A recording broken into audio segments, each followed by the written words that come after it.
Every mind both a broadcasting and a receiving station. This author has proved, times too numerous to enumerate, to his own satisfaction at least, that every human brain is both a broadcasting and a receiving station for vibrations of thought frequency. If this theory should turn out to be a fact, and methods of reasonable control should be established, imagine the part it would play in the gathering, classifying, and organizing of knowledge. The possibility, much less the probability, of such a reality staggers the mind of man. Thomas Paine was one of the great minds of the American Revolutionary period. To him, more perhaps than to any other one person, we owe both the beginning and the happy ending of the Revolution. For it was his keen mind that both helped in drawing up the Declaration of Independence and in persuading the signers of that document to translate it into terms of reality. In speaking of the source of his great storehouse of knowledge, Paine thus described it. Any person who has made observations on the state of progress of the human mind by observing his own cannot but have observed that there are two distinct classes of what are called thoughts, those that we produce in ourselves by reflection and the act of thinking, and those that bolt into the mind of their own accord. I have always made it a rule to treat these voluntary visitors with civility, taking care to examine, as well as I was able, if they were worth entertaining, and it is from them I have acquired almost all the knowledge that I have. As to the learning that any person gains from school education, it serves only like a small capital to put him in the way of beginning learning for himself afterwards. Every person of learning is finally his own teacher, the reason for which is that principles cannot be impressed upon the memory. Their place of mental residence is the understanding, and they are never so lasting as when they begin by conception. In the foregoing words, Paine, the great American patriot and philosopher, described an experience which at one time or another is the experience of every person. Who is there so unfortunate as not to have received positive evidence that thoughts and even complete ideas will pop into the mind from outside sources? What means of conveyance is there for such visitors except the ether? Ether fills the boundless space of the universe. It is the medium of conveyance for all known forms of vibration, such as sound, light, and heat. Why should it not be also the medium of conveyance of the vibration of thought? Every mind or brain is directly connected with every other brain by means of the ether. Every thought released by any brain may be instantly picked up and interpreted by all other brains that are en rapport with the sending brain. This author is as sure of this fact as he is that the chemical formula H2O will produce water. Imagine, if you can, what a part this principle plays in every walk of life. Nor is the probability of ether being a conveyor of thought from mind to mind the most astounding of its performances. It is the belief of this author that every thought vibration released by any brain is picked up by the ether and kept in motion in circuitous wavelengths corresponding in length to the intensity of the energy used in their release. That these vibrations remain in motion forever. That they are one of the two sources from which thoughts, which pop into one's mind, emanate, the other source being direct and immediate contact through the ether with the brain releasing the thought vibration.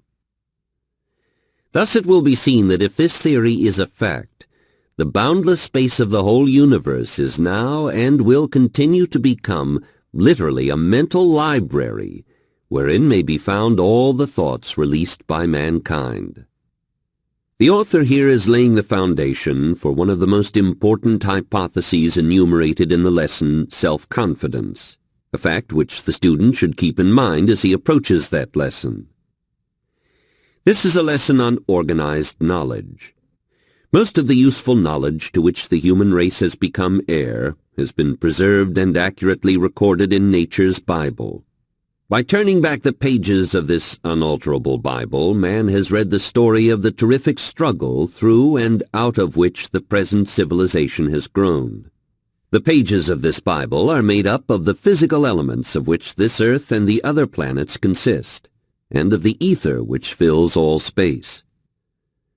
By turning back the pages written on stone and covered near the surface of this earth on which he lives, man has uncovered the bones, skeletons, footprints, and other unmistakable evidence of the history of animal life on this earth, planted there for his enlightenment and guidance by the hand of Mother Nature throughout unbelievable periods of time. The evidence is plain and unmistakable. The great stone pages of nature's Bible found on this earth and the endless pages of that Bible represented by the ether wherein all past human thought has been recorded, constitute an authentic source of communication between the Creator and man. This Bible has begun before man had reached the thinking stage, indeed, before man had reached the amoeba, one-cell animal stage of development. This Bible is above and beyond the power of man to alter. Moreover, it tells its story not in the ancient dead languages or hieroglyphics of half-savage races, but in universal language which all who have eyes may read. Nature's Bible, from which we have derived all the knowledge that is worth knowing, is one that no man may alter or in any manner tamper with. The most marvelous discovery yet made by man is that of the recently discovered radio principle, which operates through the aid of ether, an important portion of nature's Bible. Imagine the ether picking up the ordinary vibration of sound and transforming that vibration from audio frequency into radio frequency, carrying it to a properly attuned receiving station, and there transforming it back into its original form of audio frequency, all in the flash of a second. It should surprise no one that such a force could gather up the vibration of thought and keep that vibration in motion forever. The established and known fact of instantaneous transmission of sound through the agency of the ether by means of the modern radio apparatus removes the theory of transmission of thought vibration from mind to mind, from the possible to the probable. Every failure is a blessing in disguise, providing it teaches some needed lesson one could not have learned without it. Most so-called failures are only temporary defeats. Render more service than that for which you are paid, and you will soon be paid for more than you render. The law of increasing returns takes care of this. The mastermind. We come now to the next step in the description of the ways and means by which one may gather, classify, and organize useful knowledge, through harmonious alliance of two or more minds, out of which grows a mastermind. The term mastermind is abstract, and has no counterpart in the field of known facts, except to a small number of people who have made a careful study of the effect of one mind upon other minds. This author has searched in vain through all the textbooks and essays available on the subject of the human mind, but nowhere has been found even the slightest reference to the principle here described as the mastermind. The term first came to the attention of the author through an interview with Andrew Carnegie, in the manner described in Lesson 2.